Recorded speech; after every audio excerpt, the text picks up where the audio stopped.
누가복음 2장 8절에서 14절 봉독하겠습니다. 그 지역의 목자들이 밤에 밖에서 자기 양떼를 지키더니 주의 사자가 곁에 서고 주의 영광이 그들을 두루 비추매 크게 무서워하는지라. 천사가 이르되 무서워하지 말라. 보라, 내가 온 백성에게 미칠 큰 기쁨의 좋은 소식을 너희에게 전하노라. 오늘 다윗의 동네에 너희를 위하여 구주가 나셨으니 곧 그리스도 주시니라. 너희가 가서 강보에 쌓여 구유에 누워있는 아기를 보리니 이것이 너희에게 표적이니라 하더니 호련히 수많은 천군이 그 천사들과 함께 하나님을 찬송하여 이르되 지극히 높은 곳에서는 하나님께 영광이요 땅에서는 하나님이 기뻐하신 사람들 중에 평화로다 하니라. 아멘. 예수님의 탄생은 하나님의 사랑을 우리에게 확증해 주신 사건입니다. 어두운 가운데 있는 우리, 죄와 사망의 어두운 가운데 천국의 희망, 영생의 희망을 보게 하십니다. 성령님의 도우심에 위로받고 힘을 얻으시기를 바랍니다. 대림절 네 번째 주일입니다. 예수님 탄생을 기뻐하는 마음으로 한 주간 보내면서 또한 이 시간 하나님 말씀을 받는 귀한 시간이 되시기를 바랍니다. 예수님이 탄생하던 날 밤은 여느 밤과 다르지 않았습니다. 차갑게 내려앉은 어둠 가운데 있는 조용한 들판, 그리고 불안한 눈으로 양떼를 지키던 몇 사람의 목자들, 그들은 밤을 새우는 것에 굉장히 익숙한 사람들이었습니다. 세상은 이미 잠들었지만 그들은 늘 깨어 있어야 했습니다. 누군가 대신해 줄 수도 없고 또 그 일을 자랑스럽게 말할 수도 없는 삶이었습니다. 그날 밤도 마찬가지였는데 아무 일 없이 오늘 지나갔으면 좋겠다라는 생각이 그들의 바람이었을 겁니다. 그런데 바로 그때 어둠을 가르며 갑작스러운 빛이 들판을 뒤덮습니다. 밤하늘이 밝아집니다. 목자들이 두려움에 휩싸입니다. 그 빛 가운데 주의 천사가 나타났습니다. 그동안 살아오면서 한 번도 경험해보지 못한 사건이라 무척이나 당황스러웠을 겁니다. 그들은 무서워 떨고 있었고 그 두려워 떠는 목자들에게 천사들은 말합니다. 두려워하지 말라. 보라, 내가 온 백성에게 미칠 큰 기쁨의 좋은 소식을 너희에게 전하노라 라고 말씀합니다. 아주 놀라운 선언이었던 겁니다. 왜냐하면 예수님 탄생의 소식이 왕궁 아니면 성전이 아니라 놀랍게도 들판에서 양떼를 지키던 목자들에게 먼저 전해졌다는 사실입니다. 목자들은 농경지가 부족해 광야를 떠돌며 양과 염소를 방목하는 유목민으로 정착한 농경민에 비해 이 사회적으로 낮은 위치에 있었습니다. 유대인 사회가 농경 문화로 정착되어지는 과정 속에 농경지가 점점 부족해지면서 목자들은 황량한 광야로 밀려나 생계 유지조차 매우 어려운 환경에 처해져 있었습니다. 그것도 우기 때만 들에 불이 날 때 그래도 그들이 활동하기가 좋았던 때였던 겁니다. 예수님 탄생 시기에는 상업이 많이 발달했음에도 불구하고 그래도 목자는 사회적 경제적으로 낮은 계층에 속했고 가난하고 천대받고 무시당하던 사람들이었다는 사실입니다. 성전에서 그 예배드리는 사람들 곁에 설 수 없었고 사람들 사이에서는 늘 한 걸음 뒤에 서 있어야 되는 위치였습니다. 누구도 그들의 이름을 기억하지 않았고 그들의 수고를 기억하거나 알아주지도 않았습니다. 하나님은 왜 이런 목자들에게 먼저 천사들을 보내셨을까라는 궁금증이 생깁니다. 본문에 나타내 보이는 메시지는 예수님은 높은 자들만을 위한 구원자가 아니라 낮고 비천한 사람에게도 관심 밖의 사람에게도 찾아오시는 구원자시다 라는 메시지를 우리에게 주십니다. 천사는 너희를 위하여 구주가 나셨으니 곧 그리스도 주시니라 라고 말씀합니다. 너희를 위하여 라는 말 속에는요, 세상에 소외되고 밀려난 사람들도 하나님께서는 관심을 가지고 구원하시고자 하시는 그런 하나님이라는 뜻이 담겨져 있습니다. 알아주지 않고 기억해 주지 않아도 묵묵히 하나님을 바라보면서 헌신하며 자기 책임을 잘 감당하는 사람들에게 관심이 있으시다는 것을 보여주신 겁니다. 구약 성경에 다윗의 아버지가 나오죠. 자, 그 다윗의 아버지 이새는 다윗에 관심이 별로 없었습니다. 형들에게 관심이 있었습니다. 그러니 사무엘 귀한 선자가 집에 신방 왔을 때 형들은 다 보여주면서 다니엘은 목자로, 즉 양을 치는 일을 맡겼습니다. 그런데 하나님은 묵묵히 자기 책임을 감당하는 아버지조차 내세우기가 부끄럽게 여겨졌던 다윗을 찾아내십니다. 그리고 부르셨던 겁니다. 사랑하는 성도님들, 누군가 볼 때 나는 아무런 관심도 없고 존재 가치도 없다라고 생각할 수 있을 때가 있습니다. 그러나 꼭 기억하시기 바랍니다. 그 순간 하나님은 지켜보십니다. 온 백성에게 미칠 기쁨이라고 하는 그 아름다운 기쁨이 가장 먼저 목자들에게 그 소식이 전달됩니다. 이 세상의 기준으로 보면 중요하게 여기지 않는 사람, 실패한 인생처럼 보였던 사람, 하루하루를 버티고 살아가던 사람들에게 하나님은 가장 먼저 기쁨의 소식을 들려주셨습니다. 오늘 여러분들에게도 예수님 탄생의 기쁨의 소식이 마음과 온 생활을 기쁘게 만드는 거룩한 소식으로 들려지기를 바랍니다.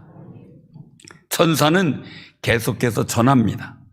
오늘 다윗의 동네에 너희를 위하여 구주가 나셨으니 곧 그리스도 주시니라 라고 말입니다. 여기서 너희를 위하여라는 말은 구원에서 먼 사람이나 위대한 사람들만의 이야기가 아니라 바로 지금 있는 그 자리에 있는 목자들을 위한 말씀이었습니다. 또한 오늘 여기 예배 자리에 있는 사랑하는 성도님들을 위한 말씀이라는 사실을 기억하시기를 바랍니다. 그 천사는 너희가 가서 강보에 쌓여 구유 위에 누워있는 아기를 보리니 이것이 너희에게 표적이니라 라고 말씀을 전합니다. 그리스도의 표적이라는 겁니다. 그리스도의 표적이라고 하면 보통 화려한 것을 떠올릴 수 있죠. 번쩍이는 왕관, 백마탄 왕의 권위, 장엄한 궁전, 위험 있는 위하의 군대. 그런데 하나님이 주신 예수 그리스도에 대한 표적은 너무나 낯설고 초라합니다. 강보에 쌓인 악입니다. 그리고 그 아이가 누워있는 곳은 왕의 침대가 아니라 구유, 즉 짐승의 밥그릇입니다. 구유는 옛날 외양간 보신 분들은 알고 있겠지만 못 보신 분들을 위해 설명하면 소나 말과 같은 가축이 지내는 외양간에 먹이를 담아주는 그릇입니다.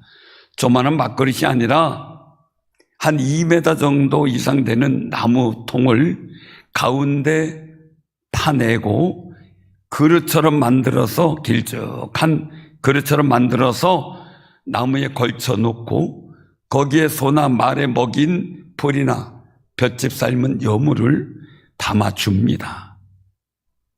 그런 곳에 예수님의 강보에 쌓인 아기 예수님이 누워 계셨다는 사실입니다.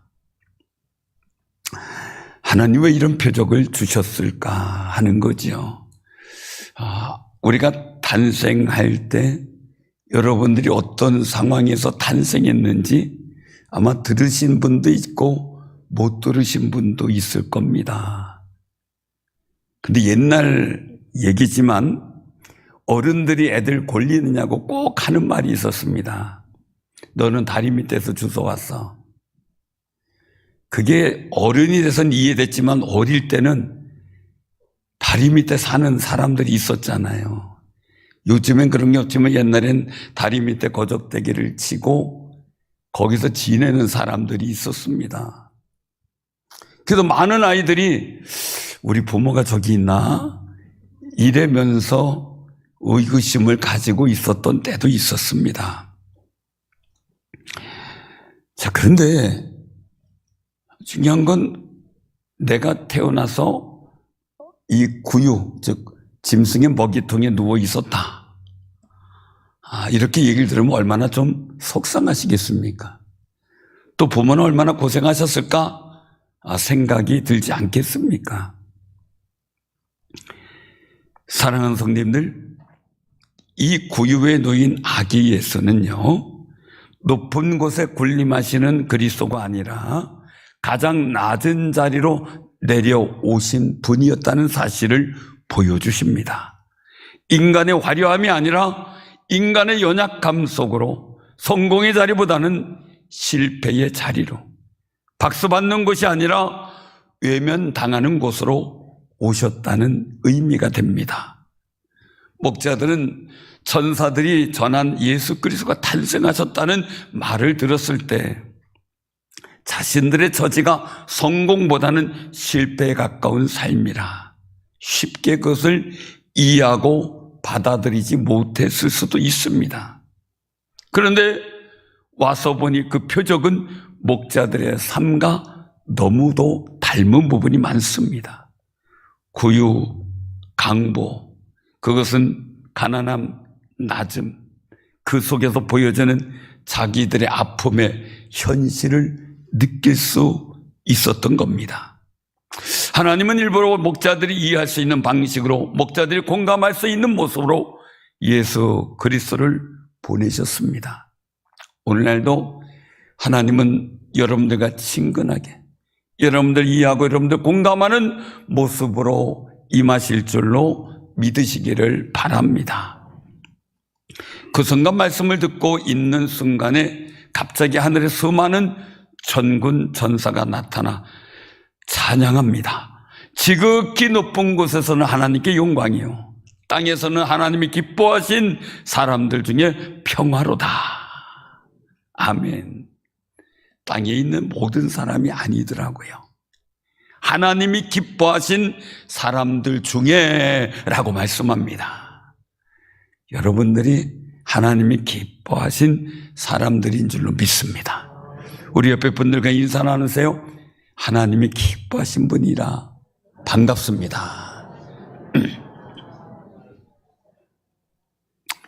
하늘에는 영광, 땅에는 평화가 이루어지는 거룩한 통로, 즉 거룩한 만남의 지점이 영광스러운 왕궁도 아니고 번듯한 곳도 아닌 짐승의 먹이통인 구유였습니다. 낮고 천한 자리입니다. 그런데 하나님의 가장 높은 은혜가 시작되는 출발점이 됩니다. 구유는 아무 의미가 없습니다. 그리스도께서 누워 계셨을 때 의미가 생겼습니다. 우리는 아무것도 아닙니다. 그런데 주님이 내 안에 계심으로 우리는 하나님의 자녀가 되었습니다. 하나님의 아들이 되었습니다. 아기 예수님이 구유에 누워 계시니 하늘의 영광과 땅의 평화가 만나 이루어지는 연결 통로가 되듯 하나님 우리를 통해서 하늘의 영광과 은혜를 이 세상에서 하나님의 평강의 역사로 나타내 보이기를 원하시는 줄로 믿으시기를 바랍니다. 이사야 41장 14절에 보면 그렇게 말씀합니다. 버러지 같은 너 야곱아, 너희 이스라엘 사람들아, 두려워하지 말라. 나 여호와가 말하노니 내가 너를 도울 것이라. 내 구속자는 이스라엘의 거룩한 이인이라 라고 말씀하십니다. 야곱이 태어날 때를 보아도 별 볼 일 없는 실패자였습니다. 자라날 때는 잘 자라났는가? 요즘 여성들이 싫어하는 맘마부이였습니다. 엄마 치마폭에 있으며 부엌일이나 돕는 부엌대기였습니다. 요즘 아가씨들이 이런 남자 싫어한다면서요. 아가씨가 지금 눈이 안 띄어가지고. 근데 아닌가요? 혹시 또 음식 잘해줄 거라고 기대해서 좋아하려나요? 그럴 수도 있겠죠. 근데 중요한 것은요, 야곱은 버러지같이, 벌레같이, 지렁이같이 여겨졌던 인생이었다는 겁니다. 저도 그런 심정을 압니다. 제 자신도 집안의 어려움으로 어린 시절에 열등의식에 빠지기도 하고 인생의 소망이 없었던 버러지같이 느껴졌던 시절도 있었습니다. 그러던 제가 예수님을 믿고 영접하며 하나님의 자녀가 되었다는 확신을 얻었을 때 너무 감격적이었습니다.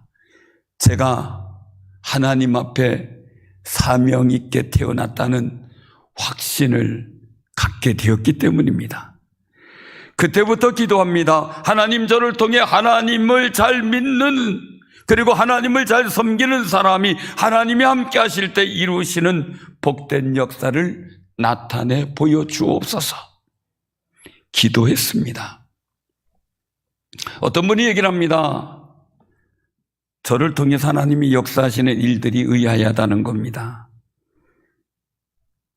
저는 버러지 같은 저를 쓰시는 하나님께 감사하고 감격합니다. 저도 모르게 찬양이 터져나오고 전에 학생 때, 청년 때 붙들고 불렀던 찬양이 있습니다. 이전에 주님을 내가 몰라 영광의 주님을 비방했다. 지극한 그 은혜 내게 넘쳐 날 불러주시니 고마워라. 전하고 무능한 나에게도 귀중한 직분을 맡기셨다. 그 은혜 고맙고 고마워라. 이 생명 바쳐서 충성하리. 아멘. 너무 가슴 깊게 울며 통곡하며 천하고 무능한 나에게도 귀중한 직분을 맡기셨습니다. 제가 평신도로 소리집사를 맡을 때도, 교사를 맡을 때도 이 찬양은 한결같이 불렀고, 제가 신학을 하며 목회길을 갈 때도 이 찬양은 제게 감동이었습니다. 그 은혜가 너무 고맙고 고마워서 말입니다. 사랑하는 성도님들, 중요한 것은 야곱이라는 이름은 야비하고 실패했다는 의미가 있습니다. 그런데 하나님이 함께 하시고 도우시자 하나님과 겨루어 이겼다는 이름인 이스라엘이라는 이름을 받게 됩니다. 재수 없고 능력 없어 실패한 이름의 소유자가 하나님이 도우셔서 힘을 주니 민족을 이루는 축복의 반열에서는 조상이 되게 하셨고, 정말 그를 통해 하나님의 거룩한 구원의 이야기가 만들어집니다. 나 여호와가 말하노니 내가 너를 도울 것이라. 내 구속자는 이스라엘의 거룩한 이인이라 라고 말씀하신 그대로 야곱이 힘들고 가는 곳마다 복된 승리를 하게 됩니다. 이 거룩한 말씀이 성탄과 함께 여러분들에게도 임하는 귀한 말씀이 되시기를 바랍니다. 사실 야곱을 보면 형인 에서와 벳소고에서부터 싸웁니다. 축복의 반열인 장자가 되려고 싸웠는데 뱃속에서부터 의도터지고 장렬하게 패하고 형 발 뒤꿈치를 잡고 태어나는 그런 신세가 되고 맙니다. 한마디로 형의 발 뒤꿈치도 못 따라가는 존재였다는 사실입니다. 그런데 하나님의 사랑을 받습니다. 하나님이 도와주십니다. 그러니 사자의 그 모든 것을 뒤집었고 아브라함의 대를 이어 복된 조상이 되고 예수 그리스도의 조상이 되었습니다. 하나님은 실패가 없는 에서를 쓰신 것이 아니었습니다. 실패했어도 하나님의 도우심과 하나님의 복을 사모하며 구하며 애타는 심정으로 부르짖는 야곱을 택하셔서 하늘의 거룩한 영광의 역사가 땅의 평화가 되도록 거룩한 통로가 되는 인생이 되었습니다. 인생의 실패는 오히려 하나님을 만나는 통로가 되게 하신 겁니다. 그런 이업조차도 인생의 실패 속에 자기 잘못이 아니었죠. 사단의 역사였지요. 그럼에도 불구하고 그 모든 실패 역사를 지나고 난 후에 내가 귀로만 들었는데 이제 눈으로 하나님을 배웁습니다. 고백합니다. 사랑하는 성도님들, 점점 하나님과 가까워지는 귀한 삶이 되시기를 바랍니다. 많은 사람이 실패를 겪습니다. 세계 저명 인사들을 소개해 놓은 책에도 보니까 그들은 끊임없는 노력을 했음에도 불구하고 예상치 못한 난관에 좌절하거나 다사다난한 경험을 하게 되는데 실패의 경험을 하는 공통점이 있다고 합니다.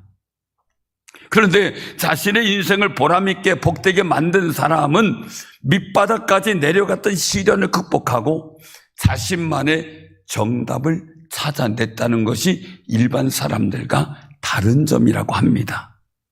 실제적으로 노벨 과학상 수상자들의 공통점을 책에 기록해 놓았는데요.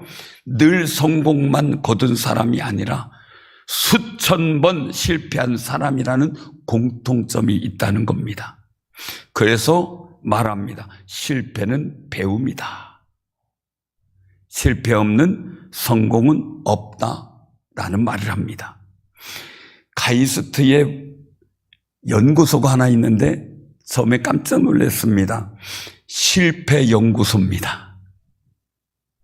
그래서 연구원들한테 실패를 두려워하지 말고 도전하라는 일들을 각성시키고 가르치고 독려하기 위해서 실패 연구소가 세워졌더라고요. 실패하고 나면 좌절하는데 그때 그것을 극복하지 못하면 더 나은 비전의 일들을 이루지 못한다는 의식 때문에 그렇게 했다고 합니다. 사실 예수님이 구유에 태어나신 것을 볼 때 우리 인간의 눈으로 볼 때는 실패로 보입니다. 실패로. 한동안 그런 얘기도 있었습니다. 달리는 열차에서 출산하게 되면 평생 열차 이용권이 주어진다. 사실인지 모르겠다는 그런 얘기가 있었고, 그리고 또한 한국 땅이 아닌 미국에서 낳기 원해서 비행기 타고 가서 원정 출산을 하는 경우도 있었습니다. 그런 것을 볼 때 예수님의 부모님은 고유에서 아기를 낳고 그 마구간에서 아기를 낳고 고유에 그 아기를 뉘어놓은 상황이 얼마나 잠담하고 힘들었겠습니까?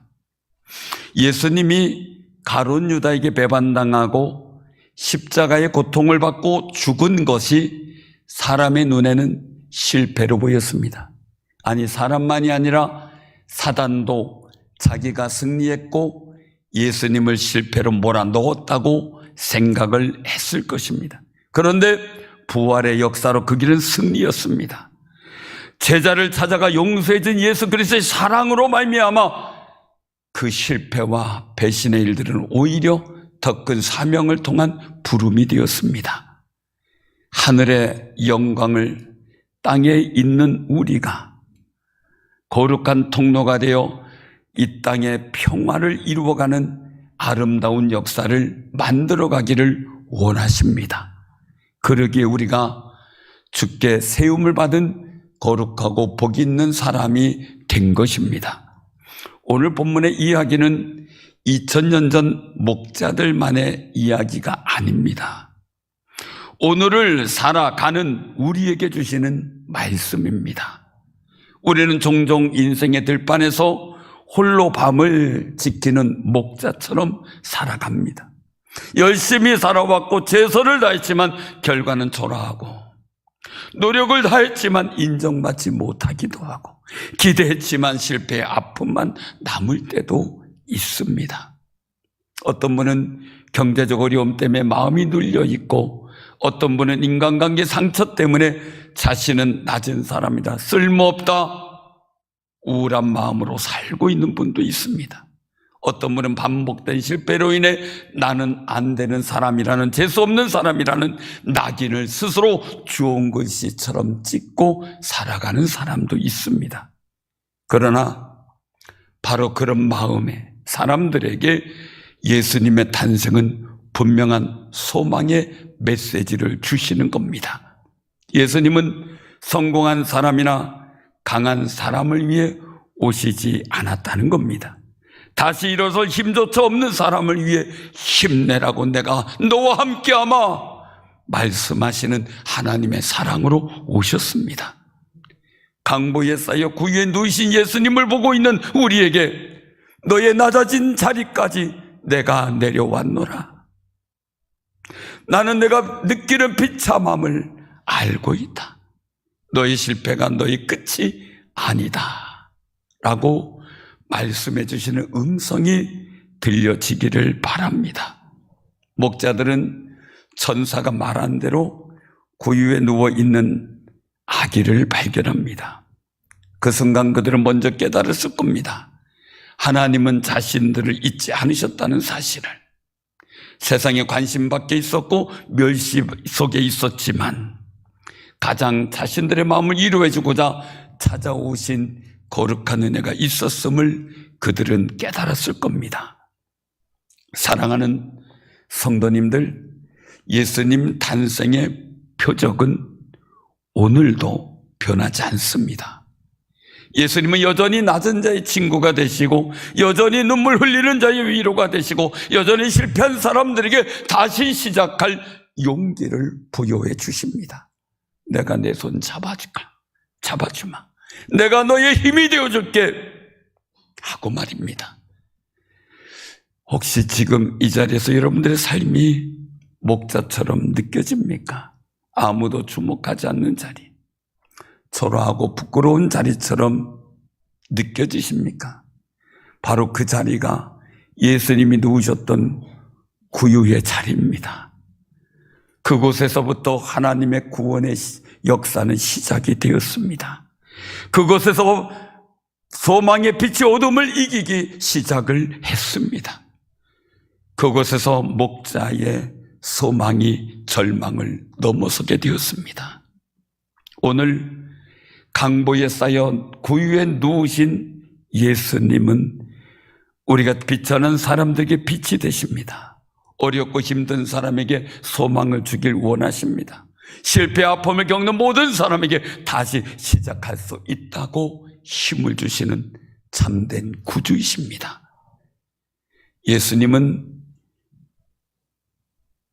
오실 그이가 맞습니까? 라는 요한의 제자에게 말합니다.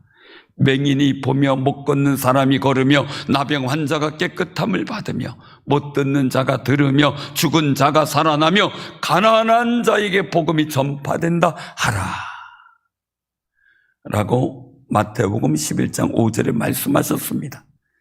가난한 자들이 본문의 목자들입니다.